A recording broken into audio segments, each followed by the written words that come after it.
ஒவ்வொரு சண்டேயும் பார்த்தீங்கன்னா chicken biryani mutton பிரியாணின்னு சொல்லி ரொம்பவே போர் ஆயிடுச்சு. இந்த தடவை நம்ம மீன் வச்சு பிரியாணி எப்படி பண்ணுறதுன்னு பார்க்கலாங்க.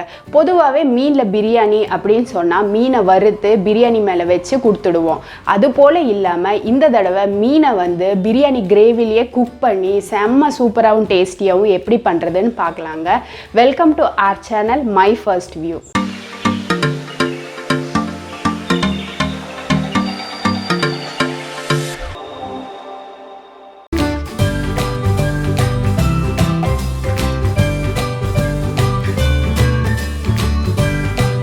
ஒரு பவுல் வச்சுருக்கோங்க. அதில் முதல்ல தண்ணி சேர்த்திடலாம்.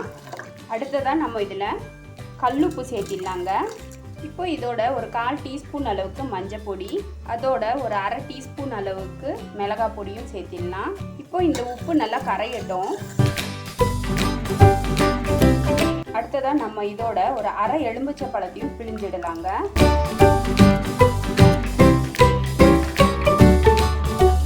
இங்கே நம்ம வாவல் மீன் வந்து கட் பண்ணி க்ளீன் பண்ணியே வச்சுருக்கோம். இப்போது இந்த வாவல் மீனை நம்ம கரைச்சி வச்சுருக்க இந்த தண்ணியில் போட்டுடலாங்க.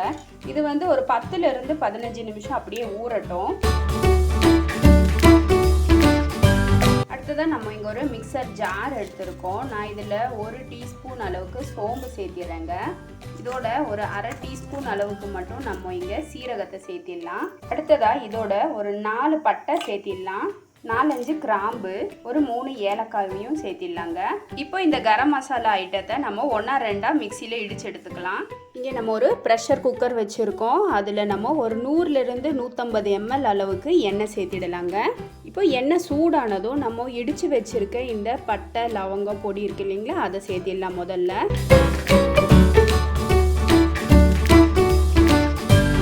இப்போ எண்ணெயில் நல்லா இந்த மசாலா வாசம் இறங்கட்டும். அடுத்ததான் நம்ம இங்கே ஒரு 10 சின்ன வெங்காயம் 1-2 இடித்து வச்சுருக்கோம். அதை இதோட சேர்த்திடலாம். கூடவே 3 பச்சை மிளகாய். அடுத்ததான் நம்ம பெரிய சைஸ் பெரிய வெங்காயம் 2 பொடியாக கட் பண்ணி வச்சுருக்கோம், அதாவது நீல வாக்கில் கட் பண்ணி வச்சுருக்கோம், அதையும் இதோட சேர்த்திடலாங்க. வெங்காயம் சீக்கிரமாக வதங்கிறதுக்காக ஒரே ஒரு சிட்டிகை அளவுக்கு மட்டும் உப்பு சேர்த்திடுறேன். இப்போ இந்த வெங்காயம் நல்லா பொன்னிறம் ஆற வரைக்கும் நல்லா வதக்கி விட்டுக்கலாம்.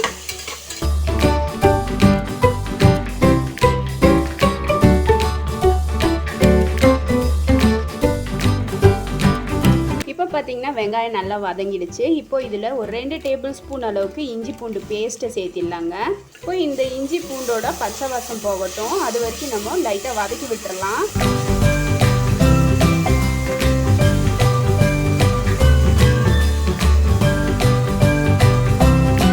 இப்போ நம்ம இதோட ஒரு டேபிள் ஸ்பூன் அளவுக்கு வரமிளகாய் தூள் சேர்த்திக்கலாங்க. உங்கள் மிளகாயோட காரத்துக்கு ஏற்றாற் போல் அனுசரித்து சேர்த்திக்கோங்க. இப்போது இந்த வரமிளகாய் தூளையும் எண்ணெயிலே நல்லா வதக்கி விட்டுறலாம்.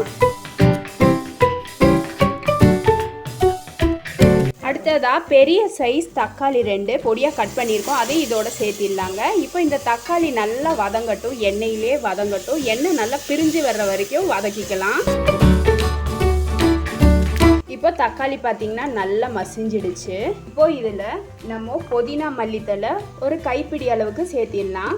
சேர்த்தி இந்த புதினா மல்லித்தலையும் நல்லா வதங்கட்டும்.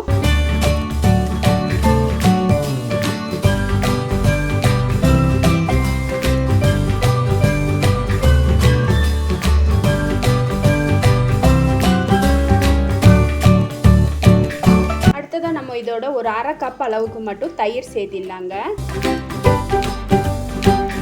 சேர்த்தி நல்லா கலந்து விட்டுறலாம்.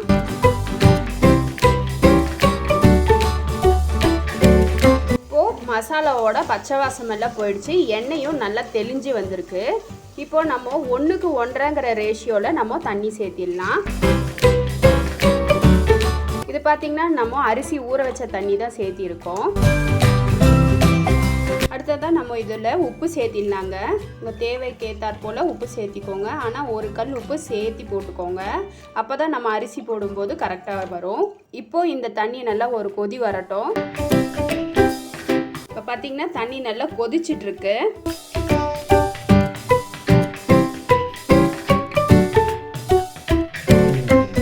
இப்போ நம்ம இதில் உப்புல ஊற வச்ச இந்த மீன் துண்டுகளை சேர்த்திடலாங்க.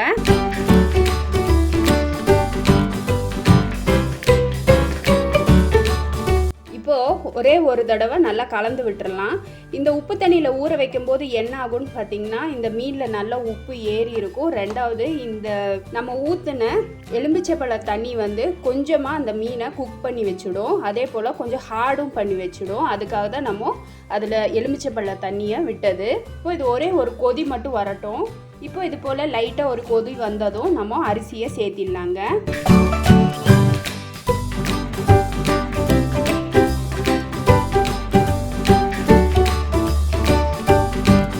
இப்போ நம்ம ஃப்ளேமை வந்து ஹையில் தான் வச்சுருக்கோம். இதை நல்லா ஒரு தடவை கலந்து விட்டுறலாம்.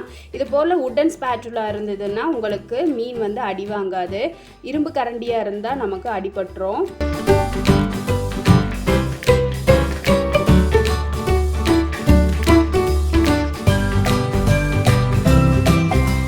பார்த்திங்கன்னா அரிசியும் தண்ணியும் ஈவன் ஆகிடுச்சு. இப்போ நம்ம தம் போட்டுடலாங்க. இது போல் ஒரு தட்டு போட்டு மேலே வெயிட் வச்சிடலாம். அப்படி இல்லாட்டி நீங்கள் வெயிட் போடாமல் இந்த குக்கர் மூடியை வச்சு கூட தம் போட்டுக்கலாம். ஆனால் நான் வந்து எப்போவுமே இது போல் பிளேட் வச்சு தான் நான் போடுவேன்.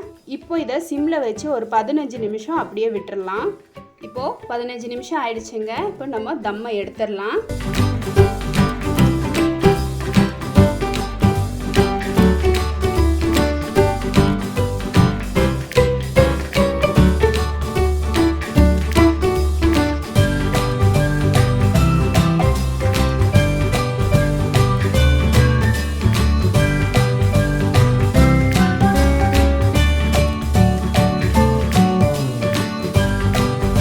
பார்த்தீங்கன்னா நம்ம மீனை உடையாமல் சூப்பராக டேஸ்டியான ஃபிஷ் பிரியாணி ரெடி பண்ணியாச்சு.